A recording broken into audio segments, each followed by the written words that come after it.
Hi, I'm David. And I'm Gail. And here we are on stage 16 already. It's hard to believe. That's right. And we're just leaving what was quite a lovely resort. It's called Ofunato. We had a good breakfast here. We're just about to leave now. It's quite just a 21-kilometer walk, but there's a little bit of skill required along the way.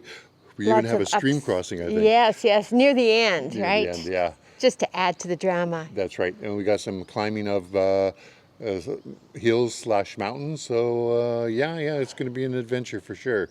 Anyways, we'll talk as we go, and we'll see you then. Bye-bye. Bye.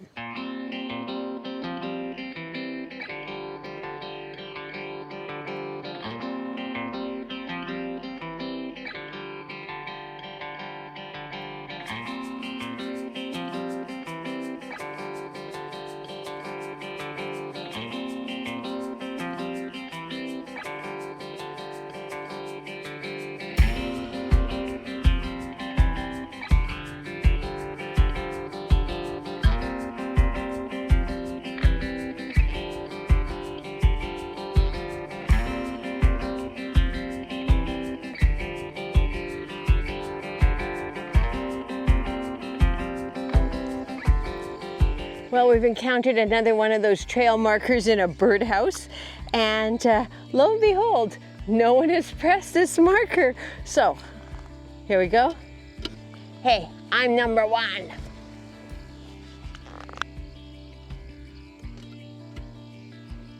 Two is good too.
This morning we're walking through a very picturesque rural landscape. The textures and the colors, the lushness. This is really the most beautiful landscape, I think, that we've seen so far.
We're at a rare rest stop that's located on the Michinoku Coastal Trail. It comes at a good place because we've just completed a 180-meter ascent, which doesn't sound like a lot, but it's just been uphill for over an hour, just without any let-up.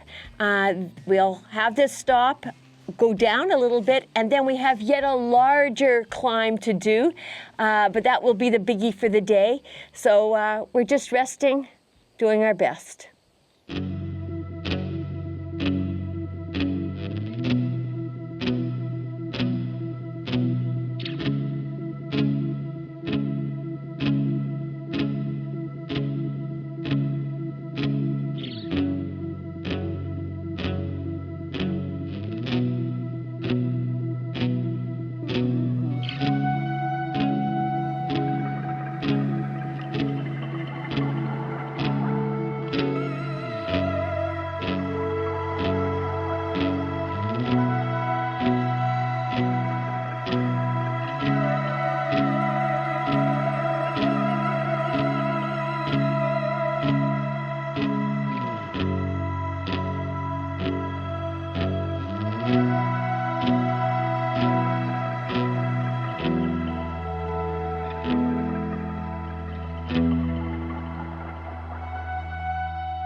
That was a lovely lunch break. It was really needed because that was a relentless walk up.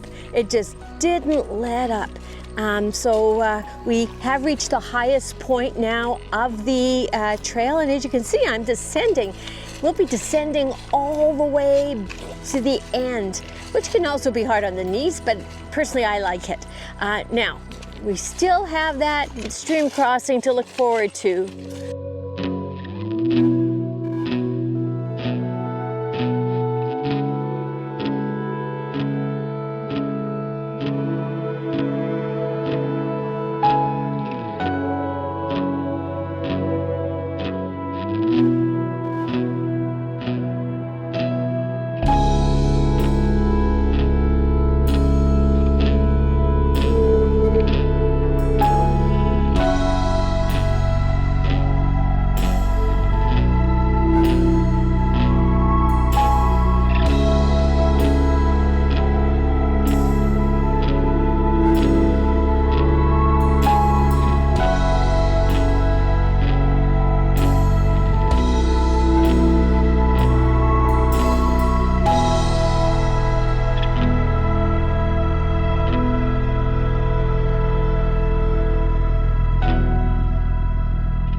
Well, that was nothing.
Well, in the end, we must have forded the river 4 or 5 times across lots of very sharp, slick rocks and moss.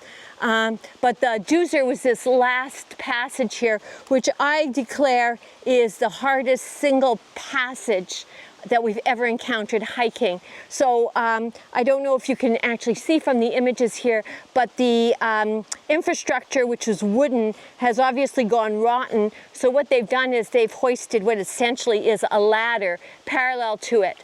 Well, there's nothing to hold on to. You have to lean over to the ropes over the rotten infrastructure. There's very thin struts there. It was frankly awful.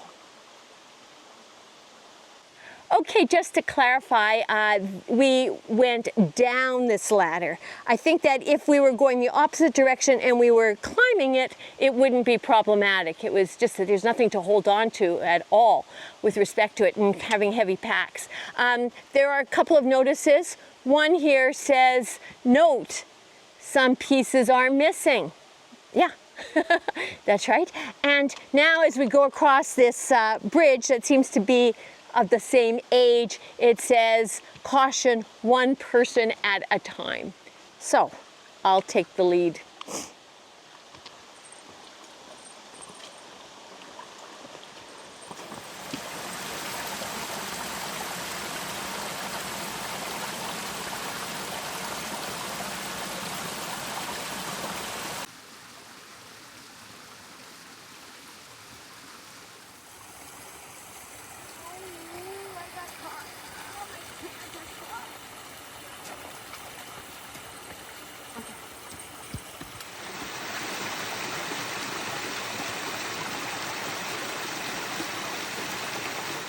Well, that creek area was much more challenging than we anticipated, and that might even be portrayed in the images. I'm not sure how that will be, but yeah, we're happy that we're out of it, and we're now on paved road, and our understanding is that the remainder of today's walk, another 8+ kilometers, is all going to be on paved road, and it will take us to a train station, and that will be our destination.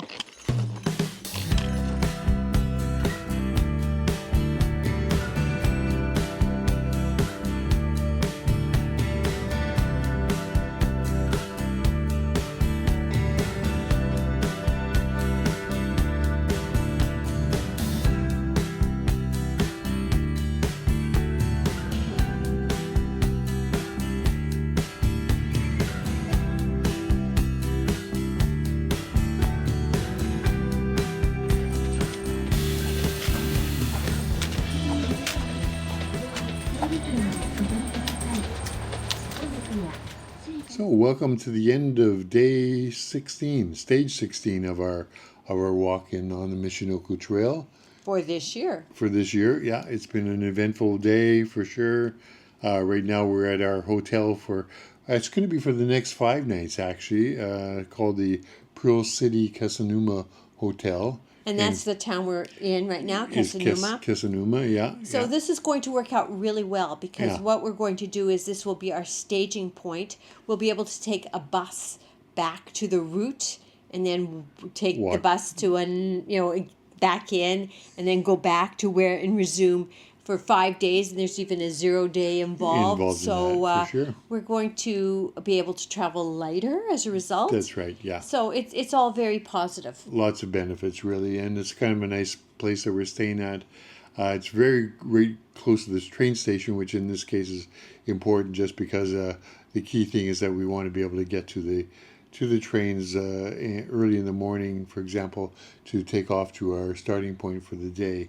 That's kind of critical. So anyway, so that's it. We just got here probably about 5 o'clock tonight. We ended our trip at the Rikuzen-Koizumi train station. Although it's Japan Rail, JR Rail, it's actually a BRT line, a bus rapid transit line.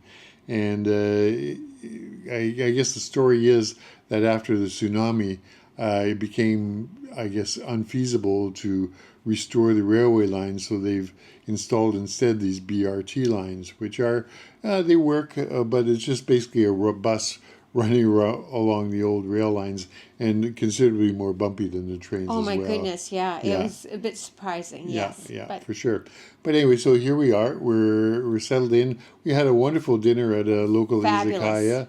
Halu dining room, I think it was called. We do like these izakayas because they are kind of cheerful with lots of options in terms of food to eat. And it's just a very relaxed, casual atmosphere of fun. Yeah, it kind of worked out well because we were fans of Kir Royales, and they had Kir Royales here, which were like a fraction of the cost that you would pay in. Normally, you'd be paying at least $18, maybe as much as $24 a glass of sparkling wine with cassis added to it.